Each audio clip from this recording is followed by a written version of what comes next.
পুরো নোটিশের জবাব অভিষেক বন্দ্যোপাধ্যায়, আইনজীবী মারফত নোটিশের জবাব অভিষেক বন্দ্যোপাধ্যায়। বিশ্বজিৎ রয়েছে আমার সঙ্গে। বিশ্বজিৎ, জবাব তো দিলেন অভিষেক বন্দ্যোপাধ্যায়, প্রয়োজনীয় নথি কি দিয়েছেন? না, এখনো পর্যন্ত কলকাতা পুরসভার ৯ নম্বর বরতে এই চিঠি জমা পড়েছে এবং অভিষেক বন্দ্যোপাধ্যায়ের তরফে যে চিঠি জমা পড়েছে তাতে সময় চাওয়া হয়েছে এবং এই চিঠির সঙ্গে কোনো নথি জমা পড়েনি বলেই পুরসভা সূত্রে জানা গেছে।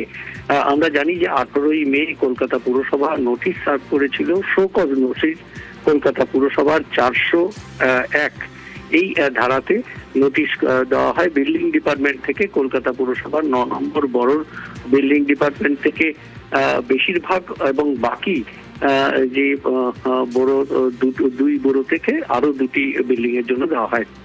যা সূত্র মারফত জানা গেছে যে অভিষেক বন্দ্যোপাধ্যায় ৯ নম্বর বড় যে কলকাতা পুরসভার অফিস রয়েছে বিল্ডিং বিভাগে, সেখানে অভিষেক বন্দ্যোপাধ্যায়ের তরফে একটি চিঠি পৌঁছেছে এবং সেই চিঠিতে সময় চাওয়া হয়েছে, আরো বেশ কিছুদিন সময় দেওয়া হোক এই বিষয়ে জানানো হয়েছে। তবে কোনো নথি বা কোনো ড্রয়িং বা কোনো প্ল্যান, কোনো নকশা এসব জমা পড়েনি বলেই সূত্রের খবর। জবাব দিয়েছেন বেশ বিশ্বজিৎ। এই যে একাধিক বেআইনি নির্মাণ, একাধিক বেআইনি বিল্ডিং এবং তার বাড়ির কিছু অংশ বেআইনি, এই প্রসঙ্গে অভিষেক বন্দ্যোপাধ্যায় গত 22 মে কি বলেছেন একবার শোনাই আপনাদের।